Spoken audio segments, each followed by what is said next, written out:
Hi, Scary Recaps here. Today, I'm going to explain the movie Split from 2016. Beware of spoilers.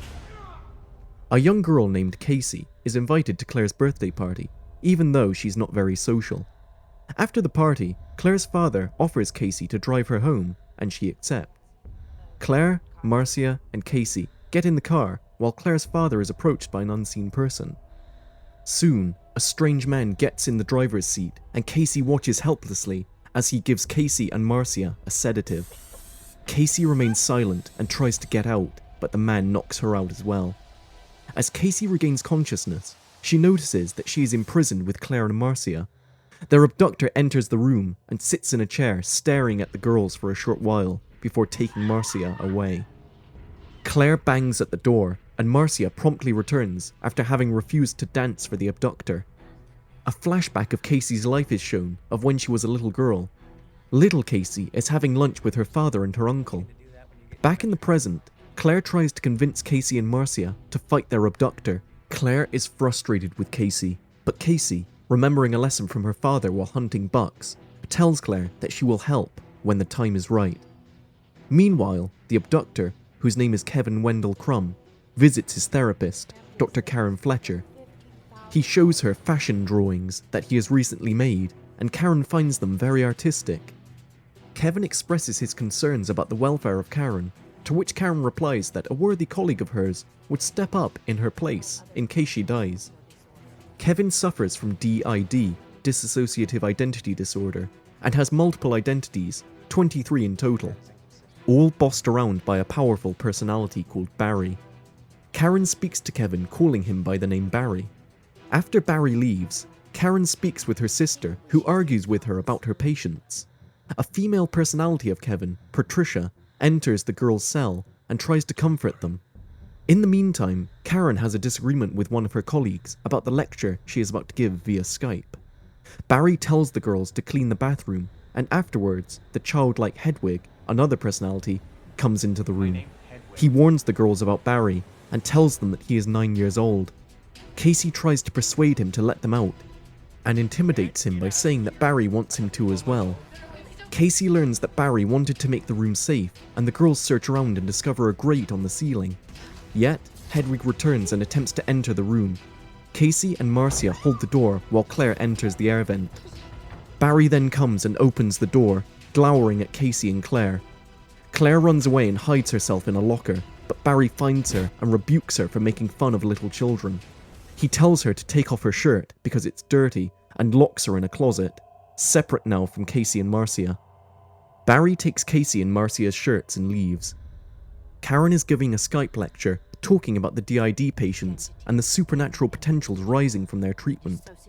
Barry visits Dr. Karen again for a session and shows her more fashion drawings. Karen asks Barry to let her talk with one of his personalities, but Barry refuses.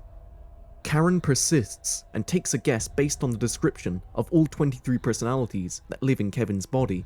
She says that she thinks she's talking to Dennis, who loves watching young girls dance naked. Barry laughs and denies that he's Dennis. Karen backs away and apologizes, saying that it's her job to challenge him in order to see who he is each time. Later on, Karen watches the footage from the surveillance cameras outside her office and sees Barry acting different from usual. She is confused as to who he is, Dennis or Patricia. Patricia wakes up Casey and combs her hair.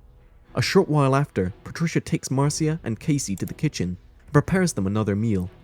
While not watching, Marcia picks up a chair and smashes it on Patricia. Marcia runs and Barry emerges. Casey tries to get in his way, but Barry tells her to go to her room and shut the door. Barry finds Marcia and locks her in another closet. Barry returns to Casey and warns her that the beast is coming for them. He emphasizes on the fact that the three girls must be kept separate and becomes upset when he notices a crumb on Casey's shirt. Casey wakes up with Hedwig next to her. He tells her about the selection of identities. Each one sits in a chair, and Barry decides who will stand in the light. He lets in some more information that Dennis and Patricia believe in the Beast. Hedwig then kisses Casey, who again tries to trick him. Hedwig is upset by her attempt, but Casey divulges that she intentionally gets into trouble at school just to get sent to detention and be away from everyone and be alone. Hedwig is convinced then to let her in his room, but after Dennis finishes a getting ready ritual. Karen talks to Barry again and brings up an incident that reveals Kevin's abuse as a child. Believing she is talking to Dennis, Karen mentions that she can surface Kevin if she wants by saying his full name, but not without the danger of wreaking havoc and causing all the identities to compete with one another for the light. Dennis then emerges and Karen asks him to tell her his backstory. Dennis is reluctant to say anything, but Karen tries to convince him that the beast is not real and a mere fantasy. Hedwig invites Casey to his room and starts dancing. Casey begs Hedwig to help her escape, and Hedwig gives her a walkie-talkie. Casey opens it and calls for help, but Hedwig attacks her and a fight ensues. Casey uses the walkie-talkie again, but with no luck. Barry appears and takes Casey back to her room. He leaves, and Dennis comes in afterwards and tells Casey about the beast. In another flashback, it is revealed that Casey's uncle abused her as a child, and she tried to shoot him with a shotgun. Karen receives 20 emails from Barry and decides to go to him. She tells Dennis that Kevin is lucky to have him, and Dennis invites her in. Dennis talks to Karen about his birth in Kevin's mind and tells her that the beast is real. Dennis describes it to her, implying that it is another personality, bigger and more ferocious than any of them. Devin is supposed to meet the beast, and Karen, feeling scared, decides to leave. Before that, however, she asks Dennis if she can use his bathroom, in which she gets a positive answer. As Karen is looking around in the basement, she finds Claire in one of the closets, and Dennis is forced to sedate the doctor. Dennis leaves, and Claire and Marcia work together to escape. Casey manages to exit her room and searches Kevin's computer, watching videos of the different personalities. In the meantime, Dennis goes to the train station and enters an empty wagon. The beast comes out and assumes complete control. After the beast comes, a strong and muscular Kevin leaps off the wagon and starts running on the tracks. Having entered a feral animal state, Kevin returns to his hideout and finds Karen trying to write down a note. Kevin, or more like the beast, expresses his gratitude towards Karen and grabs her by the waist. Karen stabs him with a knife, but the blade breaks against his thick skin, and the beast crushes her chest and kills her. Casey finds the keys and goes to rescue the other girls. She finds Marcia dead and Claire lying down inside the closet.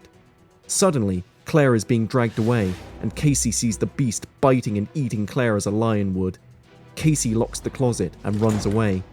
She enters the room with Karen's dead body and reads the hastily scribbled note that says Kevin's full name. The beast comes and starts crawling on the wall, much to Casey's shock and dismay. But she overcomes her initial terror and speaks his name out loud, forcing him to retreat. A flashback shows Kevin being threatened by his mother. As Kevin returns, he says that he doesn't remember anything. For a long time he has been under the control of his identities and he has lost too much. He advises Casey to take a hidden shotgun and kill him. But then Jade, another personality, comes into play and tries to stop her. Barry emerges afterwards, and soon after that, Hedwig and then Patricia. Casey speaks up Kevin's full name, but Patricia informs her that Kevin has been put to sleep far away, and now he can't hear anything. As the beast takes over again, Casey, having got out the shotgun, runs away. She retrieves the shotgun shells from her locker and manages to escape the beast's grasp as it pounces on her and bites her leg. Trapped and cornered, Casey recollects her father's death and his upbringing by her abusive uncle. The beast comes for Casey, and Casey shoots him many times but with no effect. Nothing can harm the beast. Casey locks herself in a cell and shoots the beast again, this time injuring him. She runs out of ammo, however, and the beast begins to bend the iron bars. He notices, however, that Casey has marks on her shoulders and belly and says that she is different from the rest. The beast cries out, "Rejoice!" saying that her heart is pure, and then leaves. A little while later, a man locates Casey in her cell and gets her out. As it turns out, Casey was being held under a zoo all this time. The police and the paramedics arrive. Casey is treated and the authorities search the basement. Casey's uncle comes home to pick her up. Barry, having retreated to an abandoned house, tends to his wounds, saying to Hedwig that they should trust the beast and show the world how powerful they can be. In a post-credit scene, the Unbreakable sits at a diner, hearing about the slaughter caused by Kevin. A girl next to him mentions a man with similar psychological issues, and the Unbreakable replies that she is referring to Mr. Glass.